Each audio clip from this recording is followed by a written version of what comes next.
আসসালামু আলাইকুম এভরিওয়ান, কেমন আছেন সবাই? আলহামদুলিল্লাহ আমরা অনেক ভালো আছি। আজকে আমি সকাল সকাল ঘুম থেকে উঠে রান্নাবান্নার কাজে লেগে গেলাম।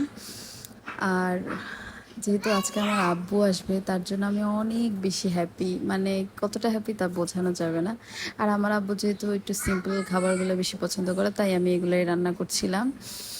এরপরে মাশরাফও রেডি হয়ে গেল, নামাজে যাবে। আজকে যেহেতু জুম্মা, এর জন্য আমি একটু রেস্ট করছিলাম, যেহেতু আমি অনেক সকাল সকাল উঠে রান্নাবান্নার কাজে লেগে গিয়েছিলাম, তার জন্য শরীরটাও একটু খারাপ লাগছিল।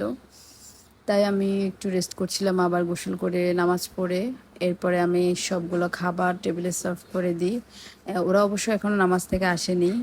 আসতে আর মাত্র 5 মিনিটের মতো আছে, এর জন্য আমি সব রেডি করে দিলাম। আমি গরুর মাংসের একটু ভুনা করলাম, তারপরে বেগুন দিয়ে আলু মাছ রান্না করলাম, এরপরে মাছের ভর্তা করলাম, বেগুন ভর্তা করলাম, করলা ভাজি করলাম, ডাল রান্না করলাম।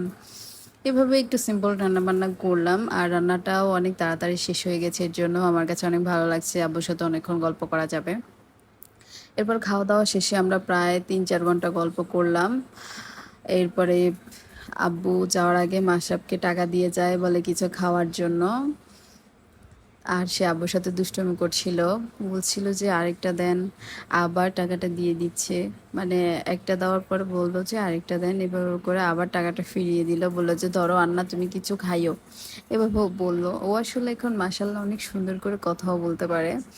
তার জন্য আব্বু ওকে প্রায় সময় দেখতে চলে আসে। মানে ওর জন্য সবার অনেক খারাপ লাগে, ও দূরে থাকলে সবাই অনেক বেশি মিস করে। এরপরে আব্বুর সাথে অনেকক্ষণ দুষ্টুমি করলো, টাকা নিয়ে একবার দিল, একবার নিয়ে গেল। ও আবার আব্বু থেকে নিয়ে যায়, আবার দিয়ে দেয়। এরপর যখন সে শুনলো যে আব্বু চলে যাবে, তখন সে অনেক বেশি মন খারাপ করছিল। বলল যে না, আমিও যাব, আমিও যাব, এরকম বায়না করছিল। আসলে ও আব্বুর সাথে অনেক বেশি মিশে যায়, মানে আব্বুর সাথে অনেক বেশি মিশে ও। এরপরে আব্বু যখন চলে যাচ্ছিল, তখন সে অনেক মন খারাপ করছিল। আর এখন আমাদের লিফট খোলেনি, টাইম হয়ে গেছে, তবুও লিফট খোলেনি। এর জন্য অপূর্ব ফোন দিচ্ছিল, বাট দারোয়ান ফোন ধরছিল না। যাই হোক, এরপরে মাস্টার তার রান্নাকে টাটা বাই বাই দিয়ে দিল, বাট সে ভীষণ মন খারাপ করে দাঁড়িয়ে আছে। আশা করি পুরো ভিডিওটি অনেক অনেক ভালো লেগেছে। অবশ্যই লাইক করবেন, কমেন্ট করবেন অ্যান্ড শেয়ার করবেন। আল্লাহ হাফেজ।